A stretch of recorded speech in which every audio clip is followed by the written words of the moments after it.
I'm fixing to take my new little oak table I just built to the house. If you want to see how I built it, stay tuned.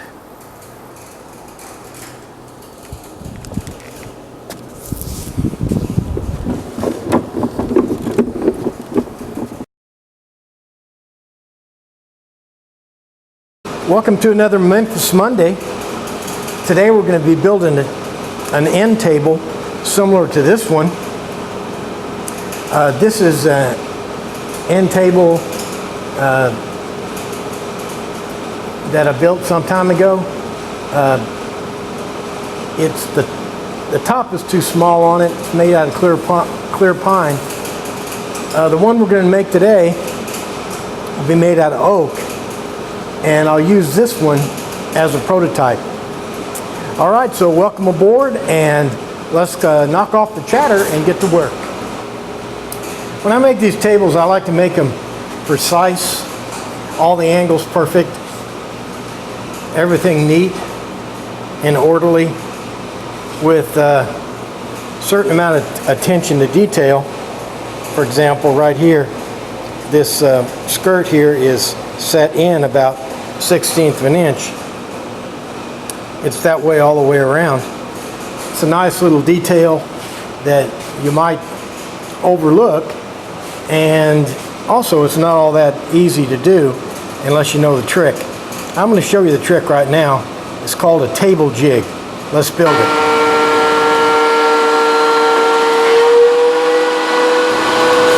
You just saw me planing the stock for the legs. The first step in building the jig is to first get the stock for the legs, because you have to make these blocks that have to be the exact same size as the legs, and so you can't really build your jig until you know how big the legs are going to be. Okay, what I'm doing right now is I'm adding these 1/8 inch spacers to each of the sides of the jig.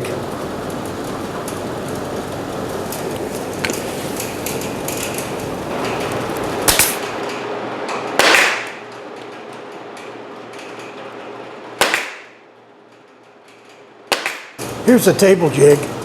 We're basically going to build the table up around the jig.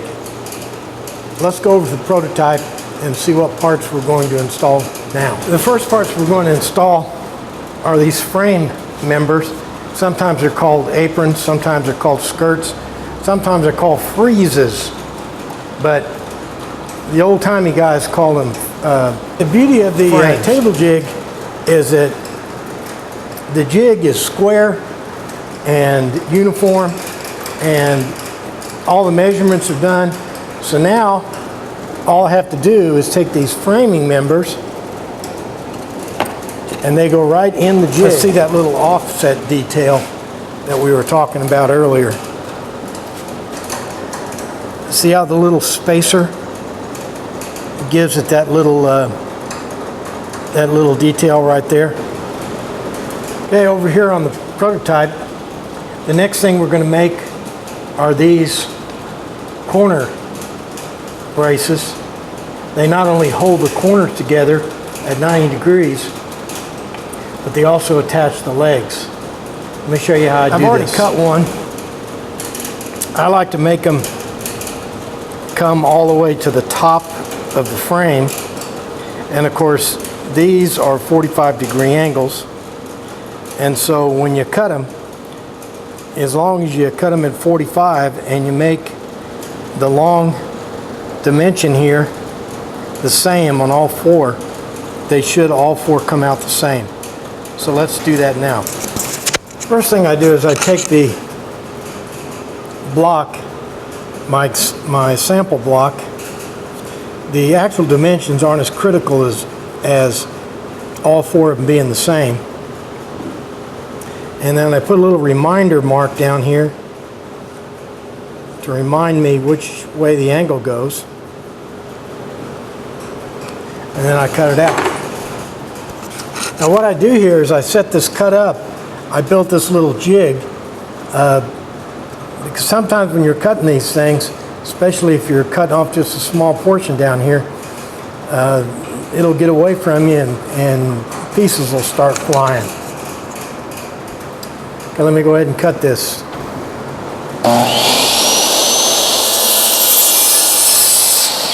Okay, the next thing we're going to do is we're going to put a hole dead center in this corner block. Let's do it.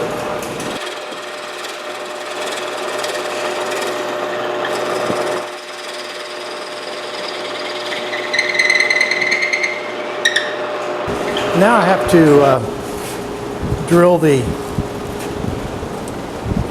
4 holes that anchor into the frame.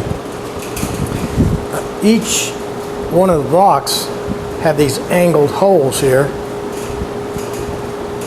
that pop out at the other side, and I have a jig for that too. This jig holds the block at the right angle, and I just use a pocket hole jig, a pocket hole drill to drill the holes. So let's do that.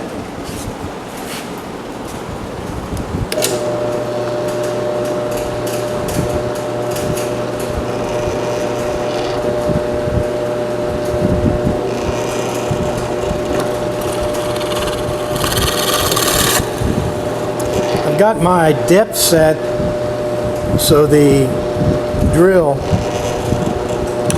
just peeks out the other side. We got one more thing to do before we can do any assembly. Let's go over to the prototype and check it out. Each one of the outer frame pieces here, I'll be putting pocket holes, 3 of them, in each brace.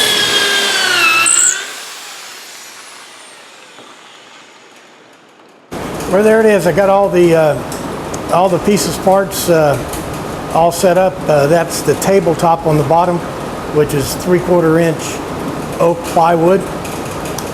And now all we have to do is screw everything together and start worrying about the legs.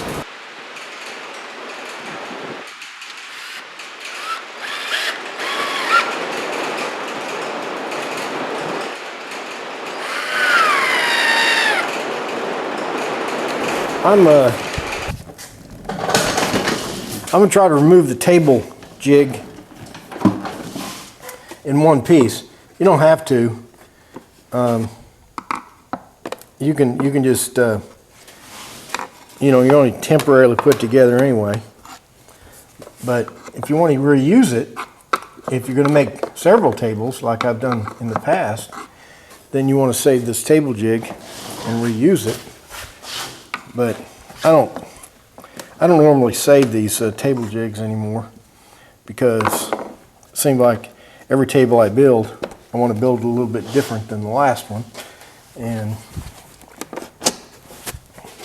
so I don't really save them. So I just put them together with the cheapest thing I can. And our table frame is born. You see the beauty of this table jig? I don't know how you'd do that without a jig, but people do it, and I've probably done it too. The legs are tapered. They're tapered on this inside edge right here, all the way up. And I generally taper the legs by about 50%. So this foot, this is called the foot. Actually, it doesn't even have a foot, but the end of a table leg is called the foot. This should be 3/4 of an inch up there. And then down at the bottom, this is 1.5 inches. So the inside is tapered here. And then if you come around on the other side, this side is tapered. So the part that's not tapered is the width. This part right down here, this is called the knee, and this part right here is not tapered. So you want the taper to start just above this frame piece in here. And once you get those two tapers finished, then you can drill that hole. You put a notch in a hole right there. Okay, we're going to use a tapering jig. Use a bandsaw, because you got to sand it anyway. But today I think we're going to put together a tapering jig. I got the first one tapered. It tapers from 2 inches here at the knee. The taper starts just above the frame, tapers throughout the leg down to a 1-inch foot. It's tapered on the inside here and tapered on the inside here.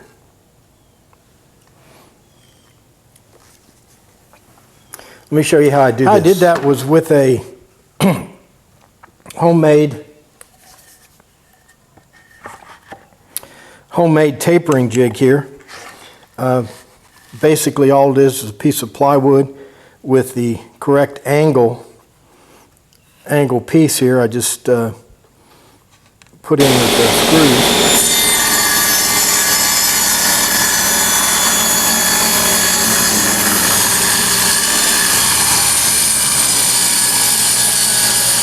Okay, now I'm going to reposition for the second cut. I just moved my dog, and here's the critical part. This wedge I just cut out of there. I used to save these wedges because they were so excellent that I thought, man, if I ever needed a wedge, that would be the ticket. But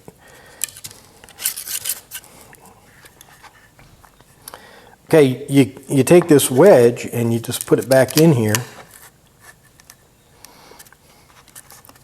and you flip it over.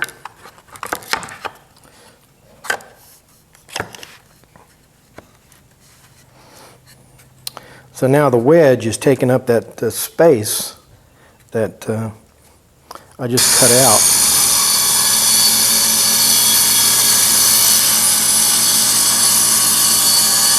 So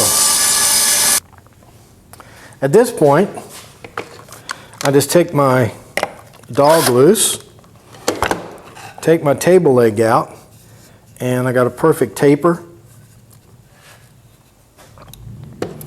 And the leg goes right in there. It fits perfect. Let me do the other two, and we'll move back over here to the prototype.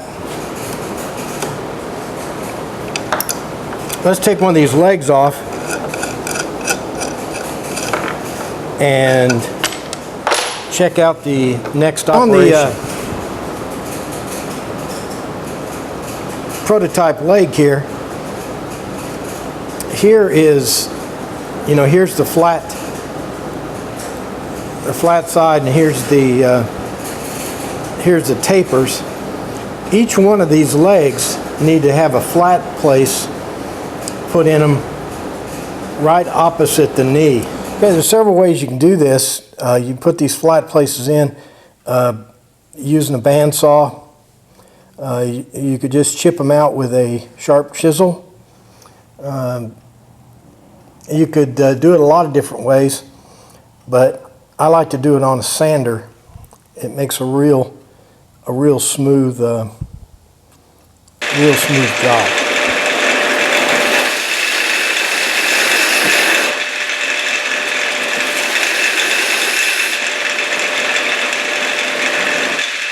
Back over here on the prototype, you can see that each leg has a hanger bolt that hanger bolt in it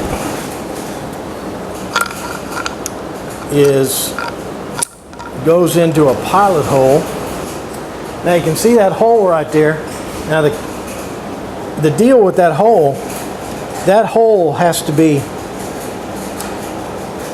drilled directly into that corner square, and it has to be perfectly positioned up from the bottom. Okay, let me show you how I position these holes exactly. First of all, I get the leg exactly perfect in there, and then I just reach a pencil directly through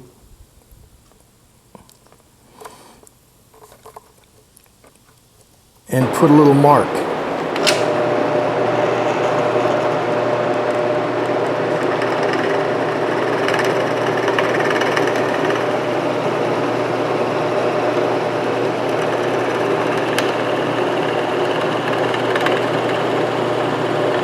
Let's tighten this rascal down and see how she fits.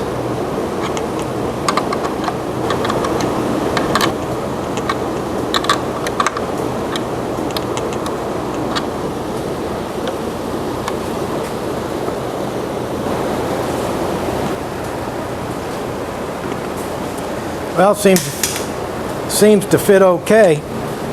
I got the proper relief right here. My joints are tight. I think I won't put the hanger bolts in so deep on the others. All right, let me do the other three. I burnt this oak pretty bad when I ran it through my tapering jig, and now I'm going to have to take these burnt marks out using my big sander.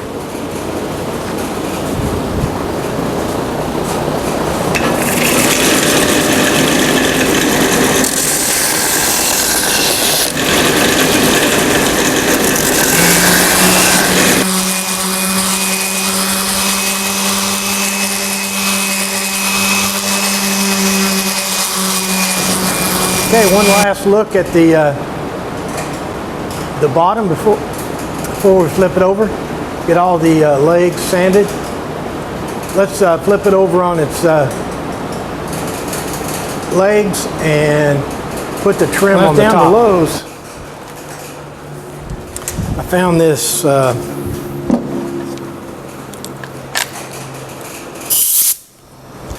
this real nice trim right here. Not too gaudy. It's just perfect for this work table. I call it a end table, but actually it's a junk table that I have sitting beside my chair in my den.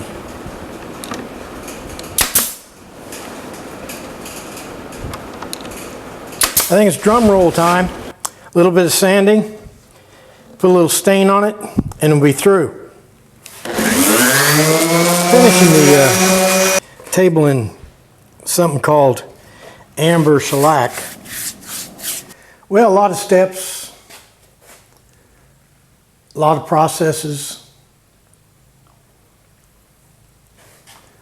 but I think overall our little oak work table turned out okay. Well, that does it for another Memphis Monday. Today we built this nice little oak table. It's kind of a little work table I keep next to my chair in my den. The other one was too small. But anyway, I think it turned out all right. You saw a lot of, I think, valuable processes and jigs for making tables. And anyway, let's get excited for next week, because that's what it's all about.